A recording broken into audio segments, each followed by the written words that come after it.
Isang mapagpalang araw po sa atin lahat. Meron tayo dito gagawing isang kundura, 2-door na refrigerator. Ayan. Maganda pa tong kundura na to. Ito po ay agaw ulan. Kasi ito iniwanan na dun sa likod ng bahay at pinabayaan na. Ayan. Ang sabi po ng ating minamahal na customer dito ay pinagawa niya raw po yan. Ayan, ang dumi. Ayan, ipinagawa niya raw yan sa mga kasamahan natin at kinuha daw yung compressor. Pagkayari daw po na magawa ay hindi naman din nagtagal at nasira na. Pagkatapos nung bumalik, kinuha nila yung compressor. So yan, yan yung kanyang likod. Yan yung ginawa nila. Pagkatapos nung makuha nila yung compressor, hindi man lang nila to itinabi o tinakpan. Iniwanan nilang nakabuyang-yang na ganyan, nasa labas ng bahay, so pinasok na ng tubig sigurado to may mga corrosion na yan. So yan ang ating gagawin ngayon at ihahanap natin siya ng compressor.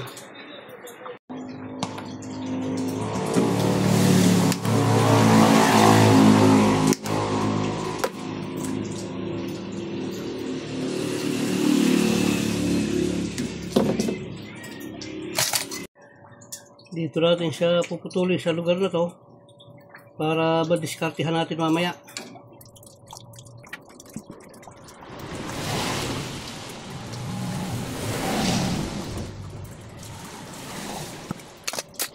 So dahil nga hindi natin punap siya ng tubig, initin natin yung mga tubo na to para simple gagawin natin. Initin natin yan. Yan. Sige, baka biyak ng tubig yan.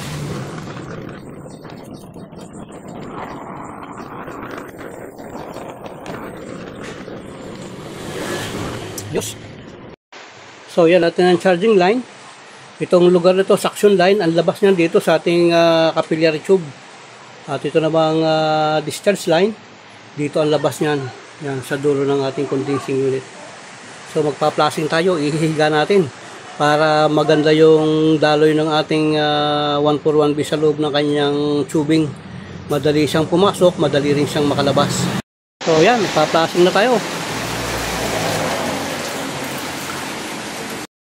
Kahit nga ikangay umuulan, tuloy yung ating pagkatrabaho.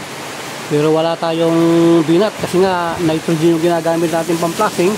Safety tayo na hindi tayo papasukin ng moisture dahil dry air ang nitrogen. Yan, lakas sa tubig. Malakas sa tubig yung sa ginagawa natin.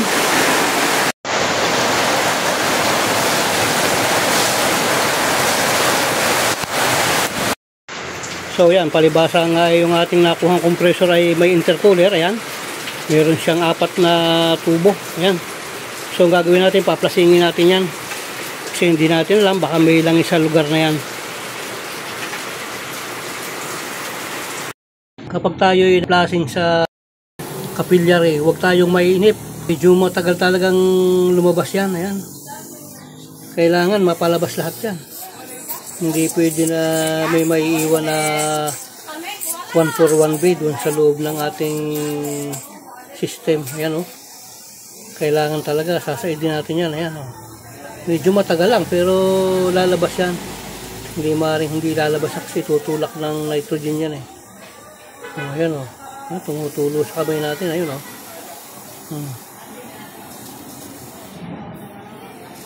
yan, hihintayin natin yan.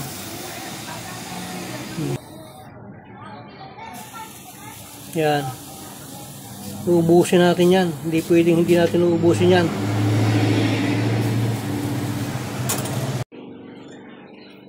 So yan, dami pa rin nalabas.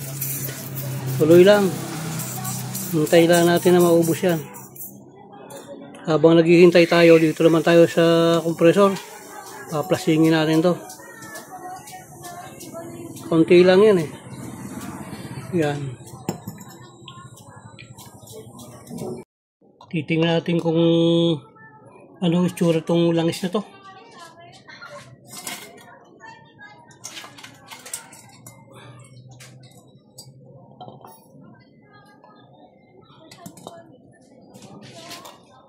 Yun, ang ganda. Maganda yung langis niya. So yun, Malinis na yan. Ayun, no? Oh. Wala nang kalangis-langis yan. So, pwede na yan. Sa tuwing naggagawa ako ng refrigerator, ay hindi ako nagpapalit ng filter dryer. Kaya yan, mayroon tayong bagong filter dryer na ikakabit. Nadali natin na isang mabilisan. Nasihan natin yung ulan dahil medyo umaraw ng konti. Ayan, tapos na. Okay na yan. Sigurado, magliligtis tayo para confirm yung trabaho natin. Magliligtis tayo kahit na mga 2 oras lang. Lagyan natin ng 110 PSI. 110 PSI. Antayin natin after 2 hours. Tingnan natin kung ano mangyayari sa kanya. So habang naghihintay tayo, magliligtis tayo.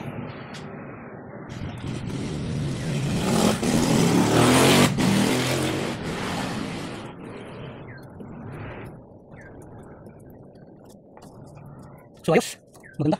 Magandang pagkakabiyada natin. Walang leak. So okay, tayo 2 hours. Habang gumagawa nga po tayo, lakas ng ulan.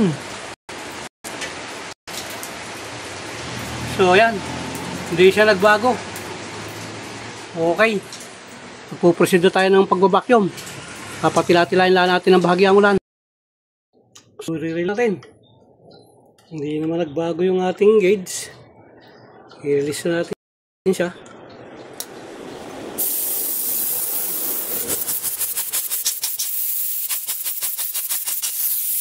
Yan.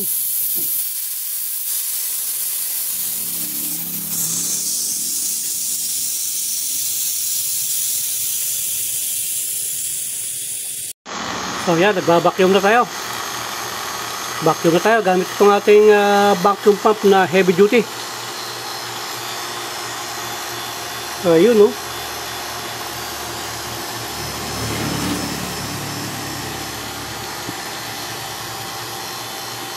Babacuumin natin 10 minutes.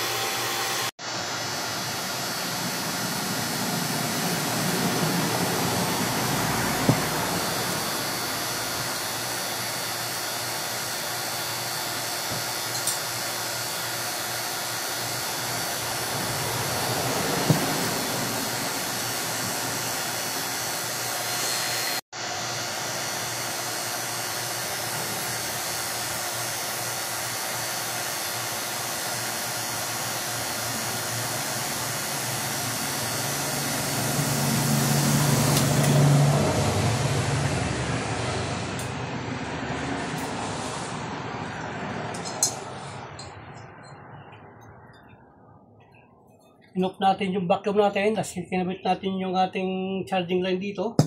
Bubukas natin itong high side. Yan, pagbukas ng high side, saka tayo magbubukas ng tangke para yung moisture hindi sumama. Yun.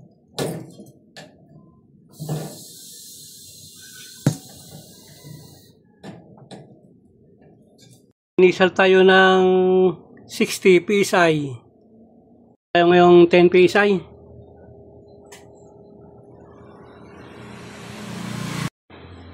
Ang amperahe natin ay 1. Yan.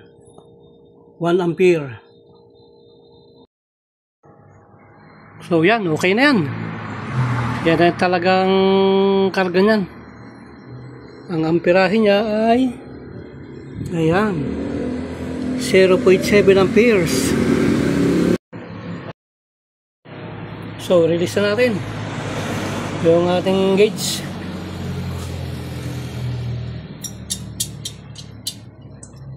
Sabay higpit-pito.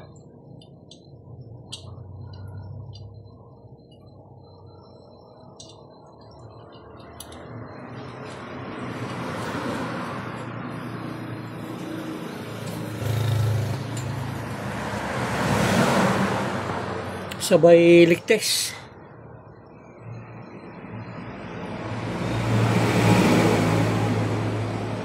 So okay na po yan. Basta itinang natin yung gauge. Tingnan natin yung ating nilagay na temperature reading. Kung ilan yung nakuha niya. Kung nakuha niya yung -10. So ayun. -12 ang nakuha niya. So okay na yan. Dilinisin na lang natin yan. So yan, simulan nating linisin ating ginawang refrigerator para naman magandang tingnan. Yan, pati yung kanyang rubber, oh. Yan.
Bilis na, oh. Ang ganda ng linis yun, lamig na. Yung ilaw niya, oh. So yung ibang gamit niya nandun sa minamahal nating customer. Ayan, ang linis niya matapos nating malinisan. Okay na yan.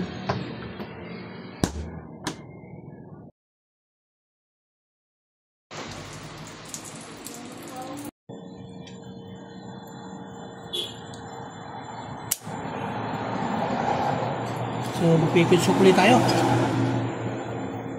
Luwagan natin yung pin dito para makita natin. Bali, ang ginagawa natin, umaandar yung compressor.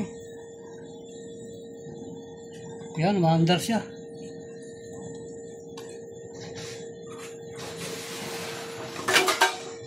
So, okay. So, wala siyang bula yan.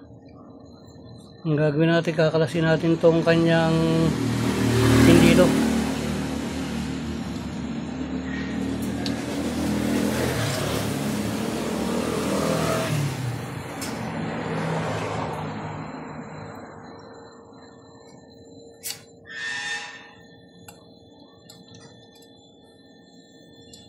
Yun. Sabay ligtis sa isa pa. Okay. So, palibasa nga po tapos na nating gawin at okay na lahat. Ang gagawin natin ngayon ay ipipinsop ko na yung ating ginawa para maisarado natin yung ating compressor. Kasi ako, kapag ako ay gumawa ng refrigerator at matapos ko itong ma-check at okay na lahat, ang ginagawa ko yan ay hindi ko yan i-deliver sa minamahal nating customer na hindi ko ipinipinsop yan dahil ang gusto ko lahat ng aking trabaho ay silyado.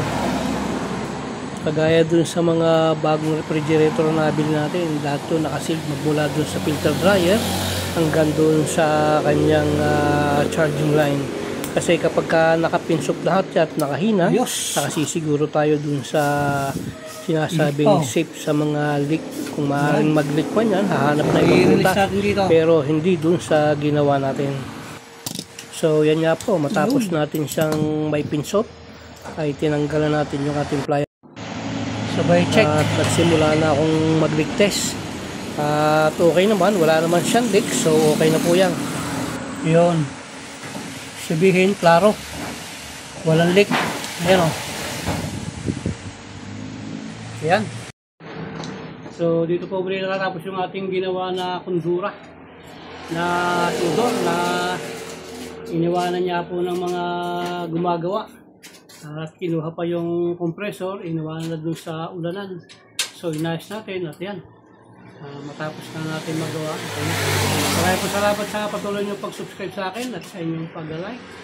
Sana hindi pa na-subscribe, pakisubscribe nyo po. Maraming po salamat at sa mapagpalang araw po natin lahat. God bless po.